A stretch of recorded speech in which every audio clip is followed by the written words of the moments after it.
back to Women Making Moves, where we celebrate the moves that women are making. Today, we're joined with Colleen Bordeaux, and we're excited to have her. I've been following her for quite a long time, and she's really exquisite in this space. Colleen helps organizations to cultivate positive human experiences at work by tapping into what drives emotions and choices and designing solutions that create trust, loyalty, and brand advocacy. Colleen's work combines applied innovation practices that have been proven to improve customer experiences with workforce strategies, deep workforce insights, and future of work trends research. Her passion for this work created opportunities to present to Fortune 100 boards, guest lecture at Wharton and Northwestern business schools and other universities, speak at national conferences and top-rated business podcasts, and to serve as a panelist at events across the country. Colleen's writing on the topic of human potential at work has reached hundreds of thousands of readers and has been published in media outlets including PBS, Refinery 29, and Thrive Global. She founded a startup called Growth Incubator to change the narrative for women at work, serving 40,000 women in STEM, academia, and professional services across industries with a message that reaches more than 1 million per month. Wow. Colleen, welcome. Thanks for having me. We're going to get right into it. So is there something that you do for self-care? As you mentioned, I heard you say that it was a little bit more difficult than you anticipated. Is there something that you do for self-care to take care of yourself? No, I think one of the things that I have really reflected on is this concept of surrender that, especially in building a business, and we talk a lot, I think I tend to talk a lot about my career at my firm and through entrepreneurship. And so much of that is focused on like achievement, goal orientation, and recognizing that like in this space, that instinct, that desire to like focus on achievement, drive to the next milestone works against you. And how do you think about sort of recognizing where you are not in control and sort of surrendering that? I just saw this HBR article that was shared talking about how successful female networkers demonstrate both warmth and competence, right? Which to me is like suggesting that you have to be thinking about your personality, your style, and trying to fit this warm, likable frame in order to successfully build a network in sort of a business context.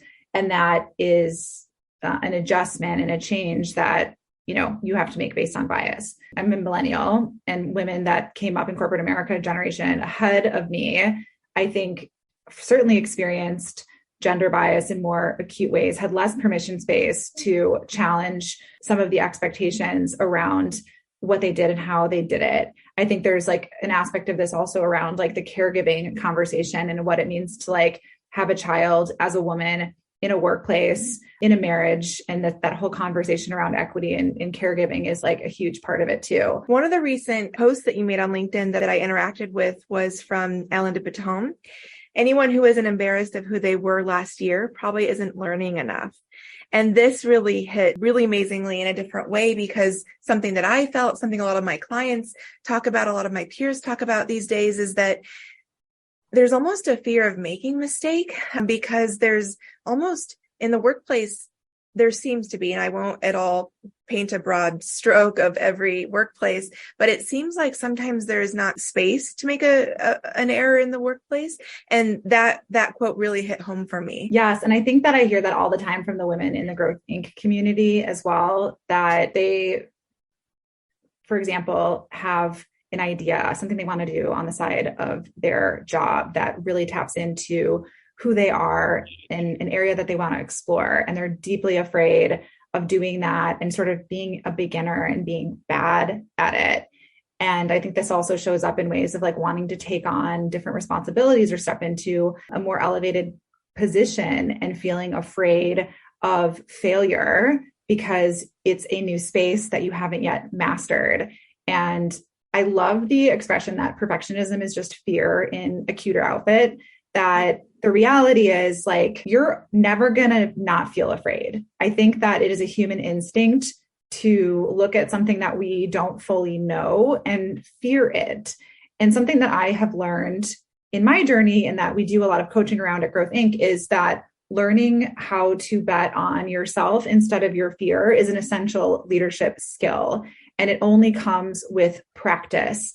And I love this frame of like action cures fear. It's very easy to get stuck in sort of overthinking and how can I try to control everything about this so that the moment I dip my toe into it, the outcome is guaranteed and it's going to work in my favor. But that's not realistic. And that particular post I shared about how I really struggled with fear of failure, fear of judgment throughout my career. I work in management consulting and had been freelance writing on the side of my desk for a really long time, but told nobody at work about that, and was really sort of small in the way that I put it out there because I knew I wanted to do it and it was important to me. I also knew I was really bad at it.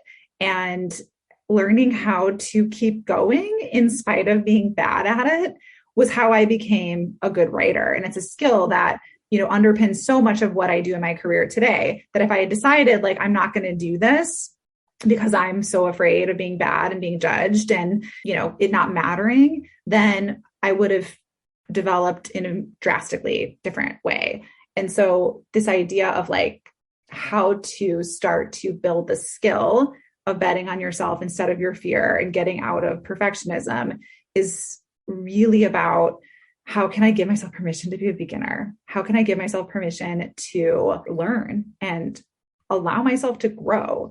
We would never look at a little kid learning to walk and as they're stumbling, laugh at them and tell them that they're stupid and that they should just stick to crawling, right? That would be ridiculous. But somehow, as we grow up, we start to absorb some of that thinking, and learning to let go of it's huge. And the last thing I'll say on this is when I was in that place of fear, I was also the most judgmental of others, that I would get triggered watching people who believed in themselves, who were making moves, not necessarily experts and perfect at it. And it was both giving myself permission to be bad for as long as it takes to be good, but also starting to recognize like my judgment of others, like is something that I have to let go of. And as soon as I did that, I started realizing like nobody actually is really like judging you or cares. And if you do get passing judgment, it ultimately doesn't matter.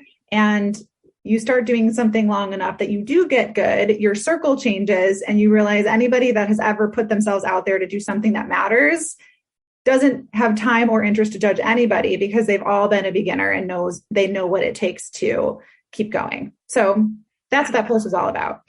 Wow. Number one, I feel it's bizarre for you to ever say that your writing was bad. I find that very bizarre because I have not seen that. So that's bizarre to me. Number two, I heard you say the surrender again. It was kind of what you talked about in the first question. Mm-hmm. And now in the second question, it's kind of a beautiful full circle. It's like surrendering to that because otherwise the growth gets kind of stunted. And then the third thing I was thinking about when you talked about how we wouldn't tell a 1-year-old, come on, walk faster. We're just a bunch of kids in like tall suits, right? Like just like trying to think about how to have that empathy and compassion for other human beings is something I feel that space doesn't always get equated into the workplace. And you feel like you have to show up as this perfect being. Yeah, no, it's so true. And I think the sort of bigger picture is the world is dramatically changing around us.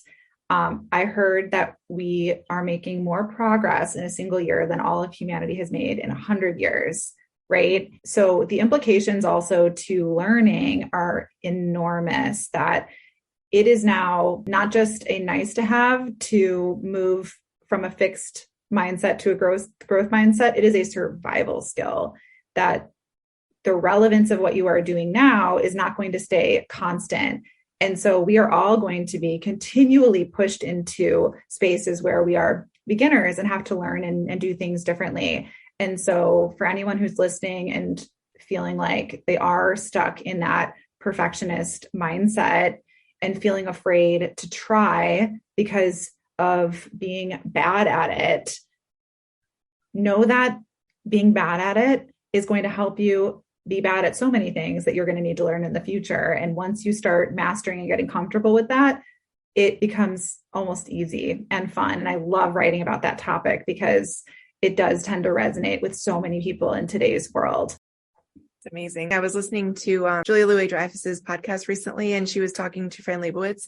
And do you enjoy writing for fun? Mm-hmm. Is that a stress reliever?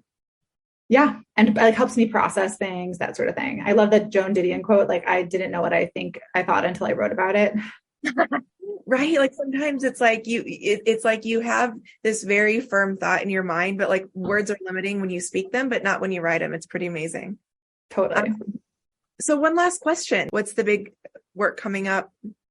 Yeah. So what's going on with Growth Inc? So we have sort of three big platforms based on things that we've learned from thousands and thousands of women. I'm a big believer that any business should be directly responding to the needs of the community that you're trying to serve. And so the first is we have a course called Communicate Your Worth, which is our most popular course.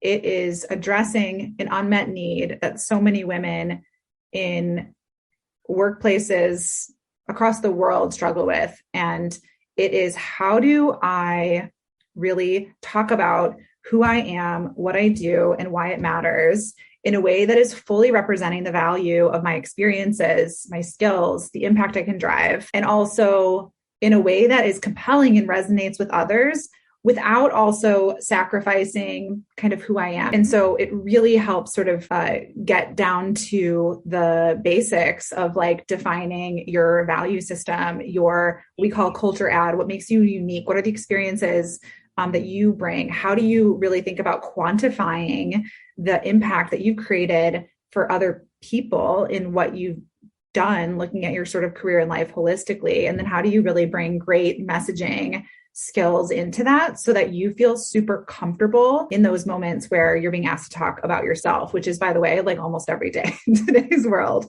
And then we have another course called Pivot Your Career, which is also responding to sort of all of the movements women are making at work.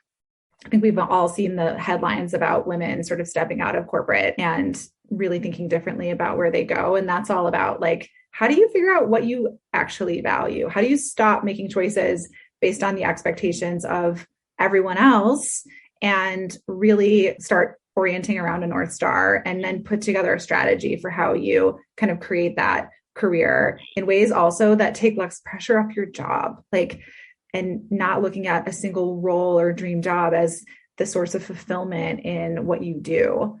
And then the last piece is on Leadership School, which is a 6-month group coaching program that is really geared towards women who are already in leadership roles and stuck in a lot of what we've been talking about, right? Overwork, perfectionism, achieving amazing things, but feeling deeply sort of unfulfilled. This isn't working. I need to change direction. And it's been really fun. We just wrapped sort of our first 6-month cohort of women and are launching the second cohort for the year. And that's been awesome because it's both like, bringing that coaching, but also watching them sort of learn how to self-coach and learn from one another. Pivot Your Career sounds amazing. I would have needed that about a year ago to figure out what I wanted to do next, because to your point, I'm an intersectional human, and I was putting everything into kind of one basket, and that basket was a great title and great money, but it was not providing really that fulfillment that I was looking for in all other areas. And I still know that was no longer the right path for me, and I'm able to explore now fully. And my superpower is to help other women do the similar things. So it takes all of us, by the way. The world needs so many more coaches, so many leaders like you to say like, hey, what do you want to do? Like, well, let's figure this out and let's make the most of our lives we have. So very cool. So you have 3 big programs. Where can we find you? My business is called Growth Inc. So our handle is at Growth Incubator, and our website is growth-inc.org. And as you mentioned, I do a lot of writing on LinkedIn that's sort of all encompassing of sort of the intersection of where I work. So those are, and at Colleen Bordeaux is like my personal Instagram, which is really more focused on like, my own growth mindset, what I'm learning along the way that might benefit others as they think about their sort of life and career more broadly. Very good. Any closing remarks or advice you'd give to any of these women that have been thinking about some of these things, or, think they can't be embarrassed, they want to be perfectionists, they want to take a pivot? What's a remark or advice that you'd give to them? Well, I think what you said earlier, that like you're this sort of, dynamic person, and there's no one job that's necessarily going to like fulfill everything that you're looking for. And I think that's something that is really important to reflect on, that we have been so conditioned to make ourselves easily explainable, easily consumable. Even in the building a business space, it's like find your niche, right? And feeling like that is reductive, that it forces you to really shed parts of yourself that aren't necessarily easily consumable or explainable. So I think kind of giving yourself permission to own that, and you can make up the rules for yourself that, especially in today's world, it's actually going to work against you to try to squish yourself into a mold that doesn't serve you and doesn't suit you. And one thing that I've learned in my experience is like getting over that fear of like letting yourself be seen, stepping outside of that easily explainable box, and being yourself also helps you create such stronger connections with other people. And in every way that you're sort of bringing energy into the world, like that is actually needed. Like people need to be able to see you and like know what makes you tick and what you're all about. And, you know, there's a lot of avenues for how to do that. Beautifully said. Thank you so much, Colleen. We appreciate you today. Yes, thanks so much.